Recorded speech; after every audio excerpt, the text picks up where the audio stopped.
What if I told you one of the rarest Mercedes ever sold in the United States didn't have two doors, didn't have a V8, and didn't even have an AMG badge on the back? This 2007 Mercedes C350 is one of only about 50 in the United States with the M272 V6 and a factory 6-speed manual.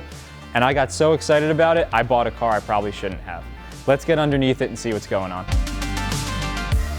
So, you are now joining me on one of my first drives in this purchase. So this is going to be a pretty interesting one because pretty much all I've done is the commute to and from work about once or twice. Additionally, this morning on the way in, the car blessed me with a check engine light before this video, so we're going to be able to work through this a little bit. I am fairly familiar with these cars because I've owned a couple of them in the past, but you're going to be kind of driving along with me. I'm going to do my best to relay you some of the sights, some of the smells, and then I think you're going to be able to pick up on some of the sounds by yourself. But this is the first drive in possibly the rarest Mercedes I've ever owned. Part of what makes this car so special is that it's a 2007 C350 with a manual transmission. Getting a little weedsy there, but to break it down a little bit further for all the Mercedes people, 2007 for the C-Class is the last year of production for the W203, which means this car got pretty unique sport pack. It got really cool, deep offset rear alloys and accompanying front alloys. It got a big brake kit. It got some cool aero bits. The interior for the W203 was as nice as it got in terms of materials and touch points. But additionally, by being either an 06 or an 07 model, it gets the M272 V6, which is dual overhead cam, a little bit more modernized, a little bit more sporty, more rev happy. And of course, for the final year, it gets kind of a combination of those things with the M272, the sport package with the cool aero on the wheels, and this manual transmission. You could get that in two trim levels. So that was the C230 Sport or the C350 Sport. The C230 got a 2.5 liter version of the M272 V6. It made about 200 horsepower, really fun engine to drive. I've owned one in the past myself, but at 200 horsepower to move about 3,500 pounds, it wasn't exactly blow your doors off fast. It handled really well with that sport package, but wasn't going to win any races. This car, having the 3.5 liter variant of that engine, makes about 270 horsepower stock. So you gain roughly 70 horsepower, you got the same 6-speed manual, the same cosmetics, the same driveline, and it just makes the car a little bit more sporty. You have a lot more power and torque behind you. I have something to be completely honest about. As many of us do in our feverish hunts for vehicles that we really want, I definitely bought a car that I normally wouldn't buy right here. There's a lot wrong with it out the gate. Just looking at it from the interior, we're hearing some clunks from the transmission, as you probably heard already. The rear suspension with that kind of strange wiggle, it's very clear that this car hasn't really been maintained. Fortunately, the M272 and this driveline as a whole are pretty easy to work on and pretty simple once you boil them down to their essence.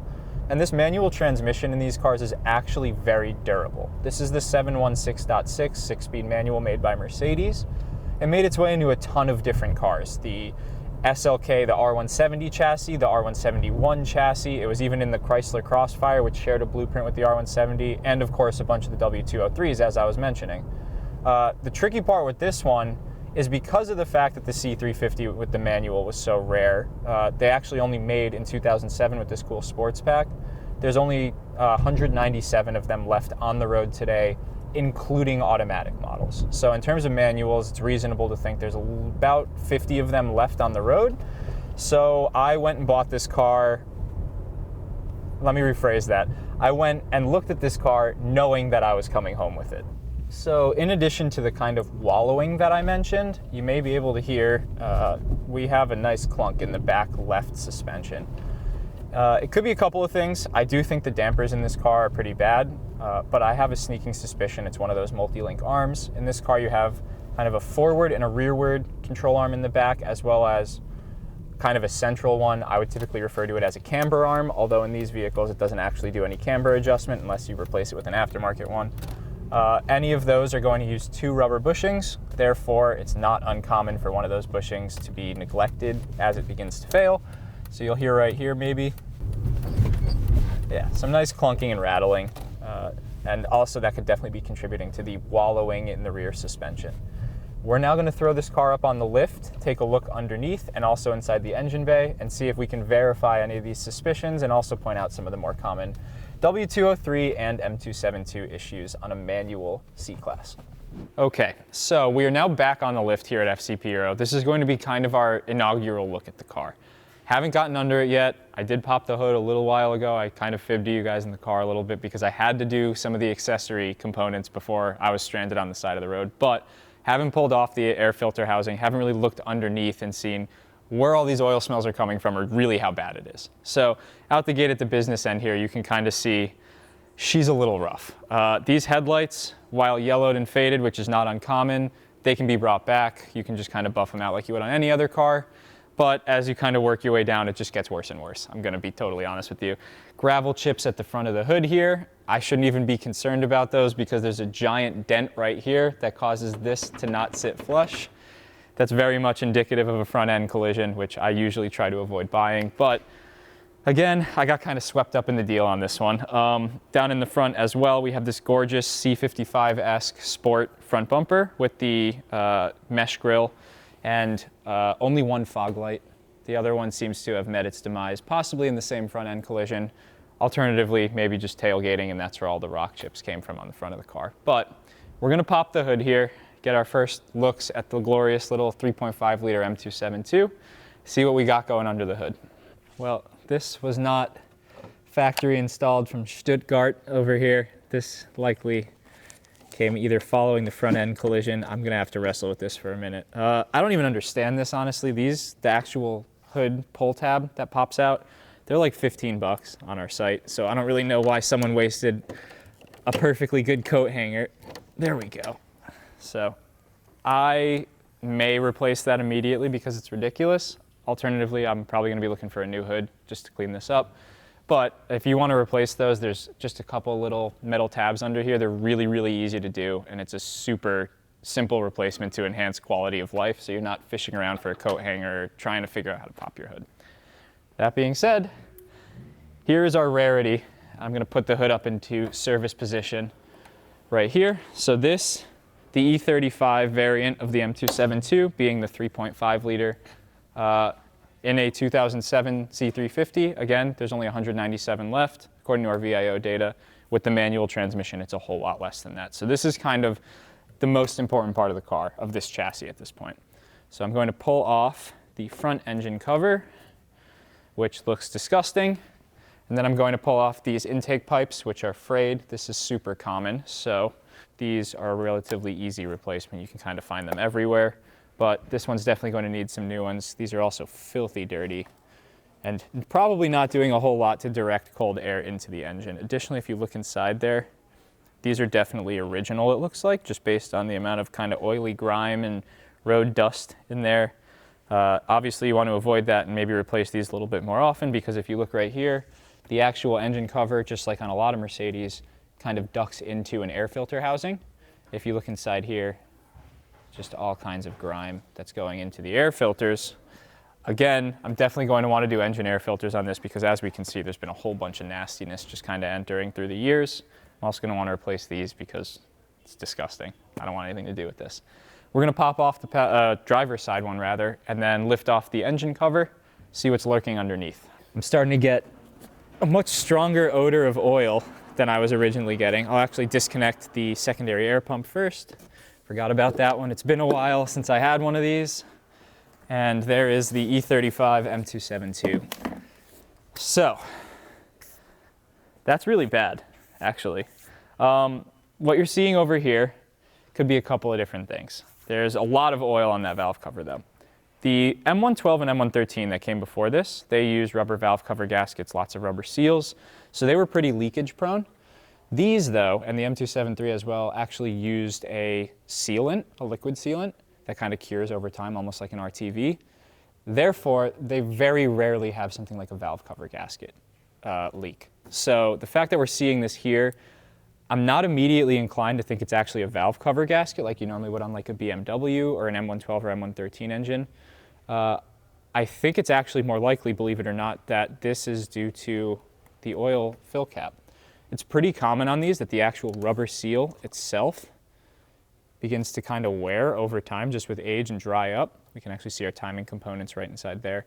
I'm going to probably just clean all this off, make it a clean slate, replace that oil fill cap, and then see if I can identify where the leak is coming from. That's a lot of the time the best course of action in terms of identifying a leak when you have this much oil spillage. It could even just be as simple as someone going to fill this up after an oil change and just dumping it all over the front of the engine. Especially since the exhaust manifold is right below that valve cover.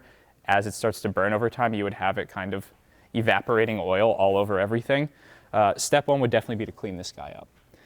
Additionally though, moving forward and looking at the front of both valve covers, the camshaft position magnets, which are here and here, also seem to have a little bit of residue around them. That's not uncommon. They do have an O-ring that seals them to the valve cover, or the front of the timing cover rather, on the M272 and 273. You got one here in the back, and then the same thing on the other side.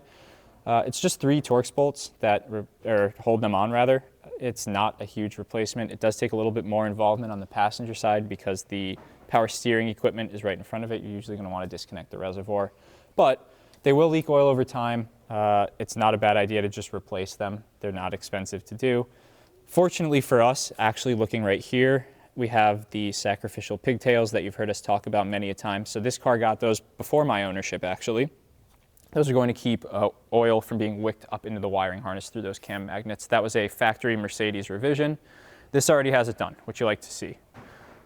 What's mildly more concerning to me, and this is speaking from experience in M272 world, is going to be at the rear of the engine. So I'm going to wiggle my way into the back without getting dirty, if I can help it, and show you one of the more concerning areas that you'll want to look out for on one of these when you know that the car maybe hasn't been maintained as well as it should have been. So one of the biggest components that you need to worry about on these when they have been neglected is the PCV breather and crankcase vent system.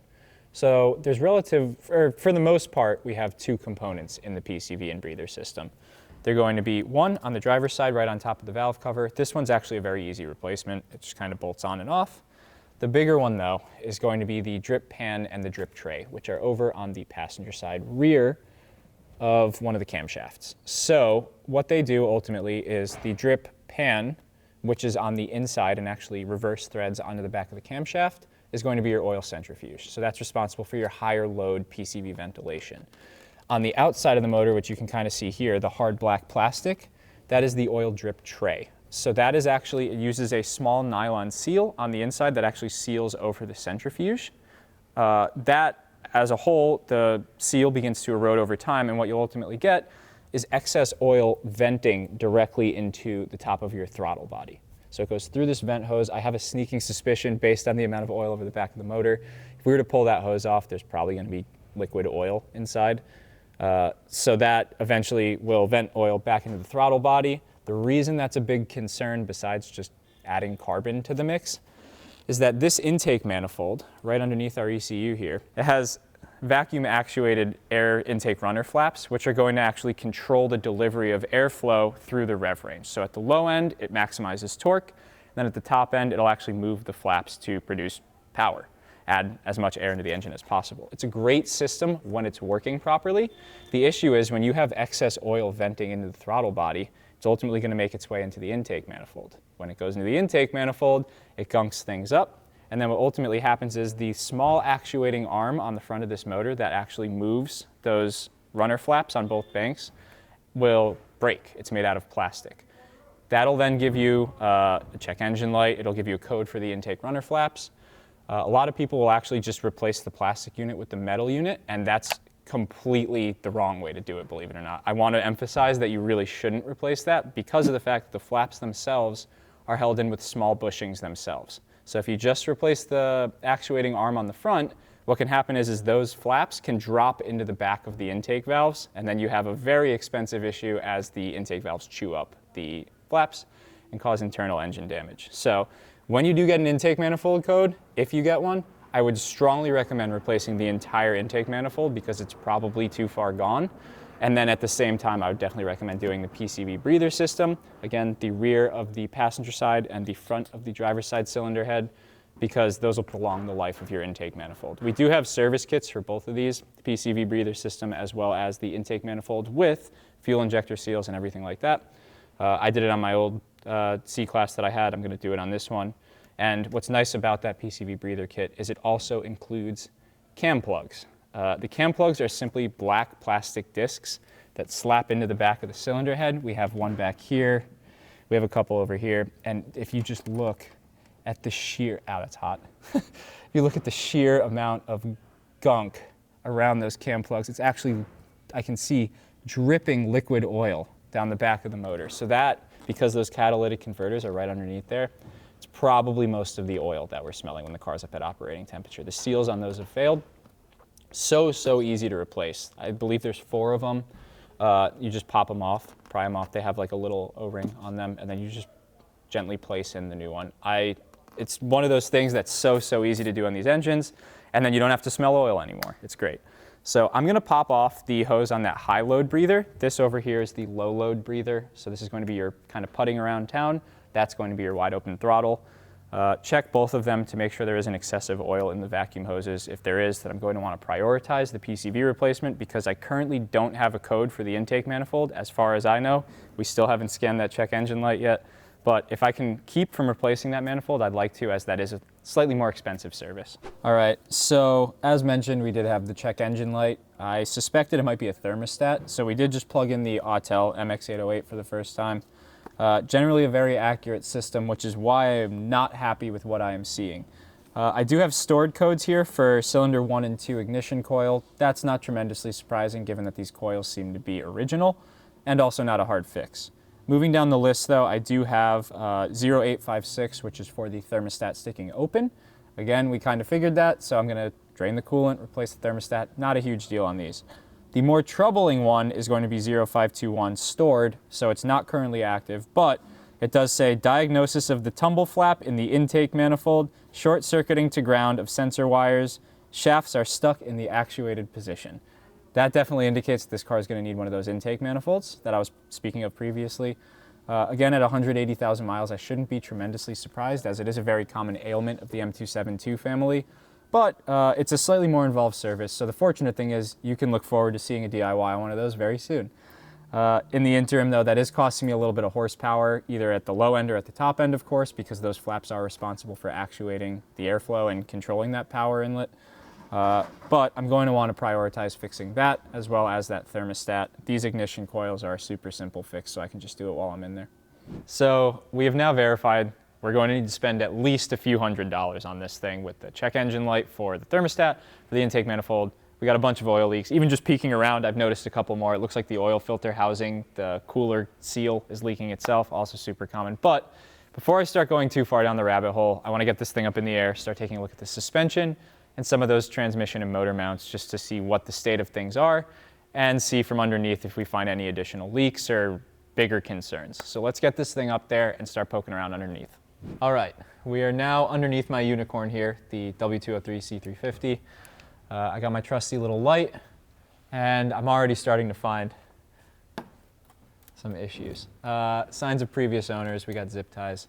This is not tremendously uncommon. These are just held in with these little screw fasteners that slide into an insert that's usually in the chassis.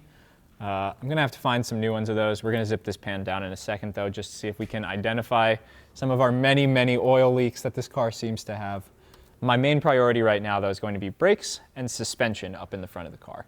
So, I mean, I'm looking at it from the back here. You can actually just peer around the front with me. The state of the front discs is abysmal. These are definitely going to need to get replaced as soon as possible. There's a pretty significant lip. We have the pads cutting into the discs pretty severely. I'm just going to do a whole new set in the front, pads and discs. It's pretty bad. The brake pedal doesn't feel good either, so I'm going to make that a priority. Additionally, we can move into the suspension here. So you're going to notice kind of an interesting design, especially if you're coming from a make other than Mercedes. So we have this back here. This is commonly referred to as the rearward control arm. It's just a standard control arm. This is also going to hold the camber steady on the front knuckle. This, though, is referred to as a thrust arm or also a forward control arm. This is going to be controlling kind of the more lateral movement of the wheel and tire. So it's not uncommon on these that these bushings, because if you look in here, they're actually press fit into the arms on both of these. The bushing, especially under heavy cornering, will start to kind of work itself in or out over time, or additionally, you'll just get flex and twist in the bushing itself. One way to do it is always to press out the bushing itself and just replace it. I personally, in the past, have always opted for our Synchro Design Work thrust arms because that contains a sealed and spherical bushing. So it's kind of a one-time replacement, and then it works forever because it's removing a lot of that pliability. I'm probably going to do the same. These bushings look reasonably acceptable on this car, but it's just an eventual failure point that I'd rather eliminate early on. I may be mistaken here, those do appear to be the original struts, which is fairly remarkable at 180,000 miles, but they definitely warrant replacement. They do appear to be the original sport sack struts that these cars would have come with. I'm curious to see if the rear has the same or if those are a cheaper or lower non-sport model strut. But yeah, that will explain a little bit of our wallowing around, considering the fact that these struts have probably seen more than their service interval. I'm going to move over to the other side. We did hear a significant clunking over here on our ride. I think I've identified that right out the gate. If you take a look at this sway bar end link here, it is not only bound and seized up, but the boot is ripped wide open. There's no more grease left in it. Oh, there's a little more grease now on my finger. That's definitely tired. And additionally, our sway bar bushing itself is very much cracked and pitted. One of my favorite modifications to do on these cars, because the W209 chassis is actually shared with the W203, you can actually run the CLK63 Black Series sway bars on these. So those will include new bushings, or you could just run the C63 bars for a little bit more diameter, stiffen things up. Definitely going to do that on this car. So I'm going to drop this big pan underneath the engine, see if we can find where some of these massive, massive oil leaks are coming from, and we'll move from there. Lots of oil residue around the cross member underneath here and kind of snaking backwards as well. I'm seeing just a massive amount of oil and fluid on the steering shaft itself. I think it's probably going to be a bit of a conglomerate of a couple different things here. So I do see that the motor mount has failed. There's a lot of nasty brown hydraulic ooze coming out of the top of the motor mount. That's also going to explain some of the noises that we were hearing when we were flooring the car and letting off the gas pedal, decelerating. You were hearing the engine torque in its mounts. Additionally, we did note that the oil cooler seal itself is bad. That's going to leak a lot of oil down the front of the engine. And then to kind of close that out, our cam plugs located on the back of the cylinder head are running a fair amount of oil down the rear of the engine. All of this put together means that as the car drives and air passes through the front grille and underneath the car, everything is going to be kind of slowly pulled backwards. So I think that's going to be a lot of this nastiness that we're seeing.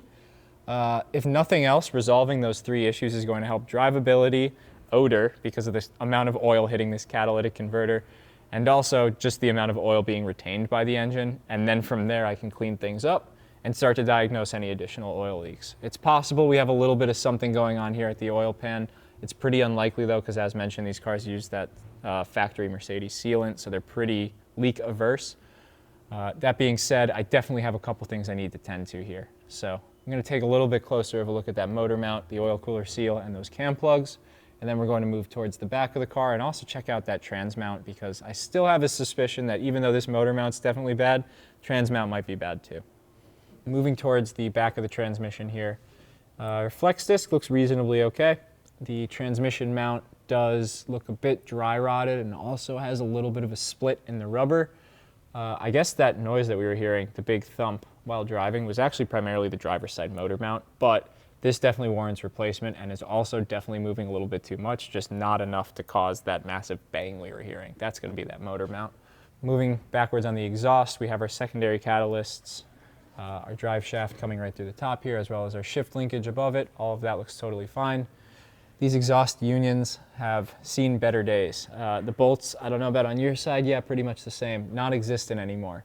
So I'm going to want to get some new hardware and probably some new flanges, because I don't think those are going to seal anymore. It does explain why when I go wide open on the gas, there's a little bit of extra noise.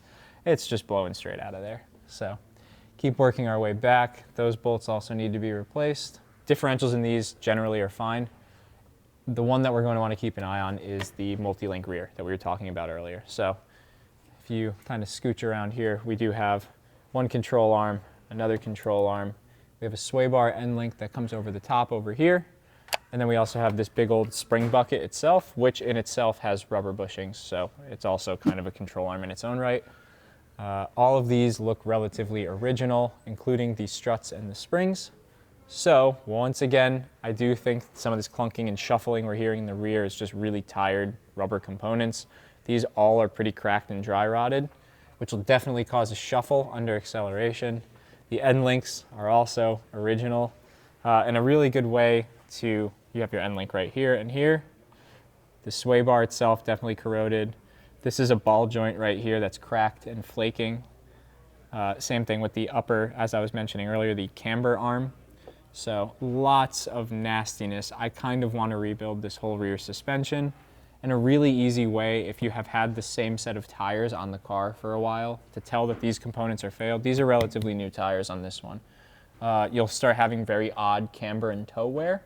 That's because all of these are effectively responsible for controlling the side-to-side lateral motion of the rear suspension.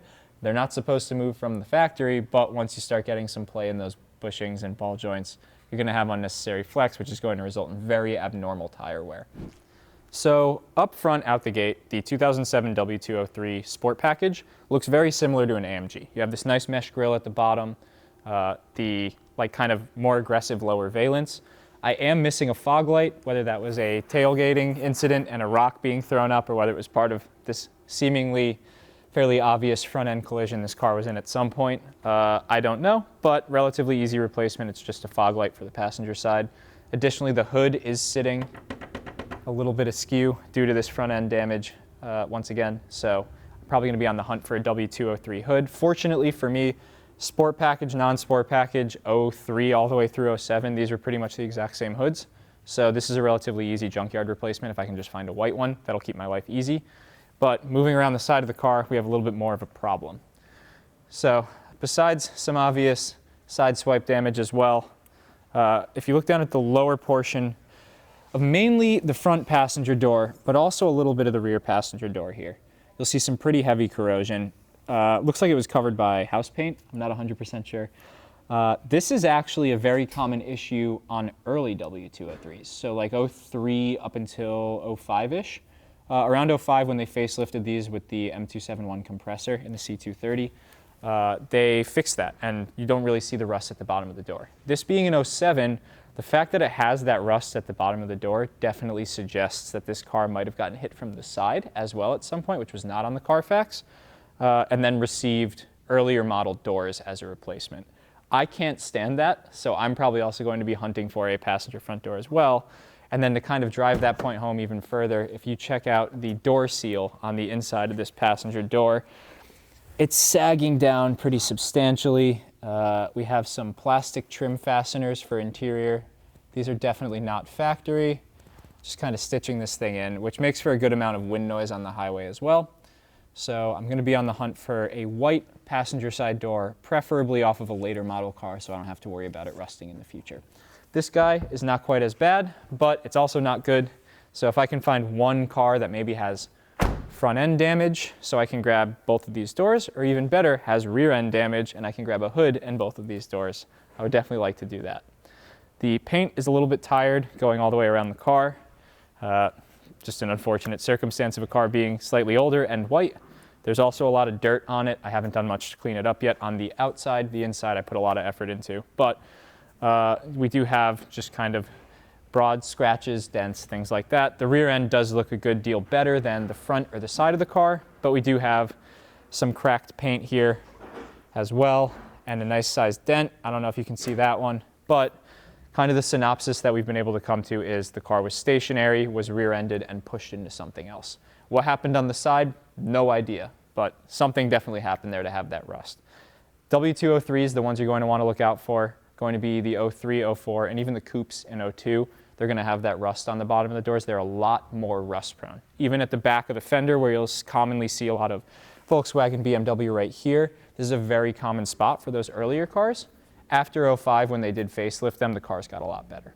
So, as you can see, I have a lot of work ahead of me to get this rare bird back on the road and in proper condition. So if you like M272 content, if you like Mercedes with manual transmissions or any of the above, feel free to drop us a like, comment, or subscription. We're going to have a lot of DIYs coming your way. As you can see, I'm going to be very, very busy with this car as I aim to make it just a little bit less terrible every day.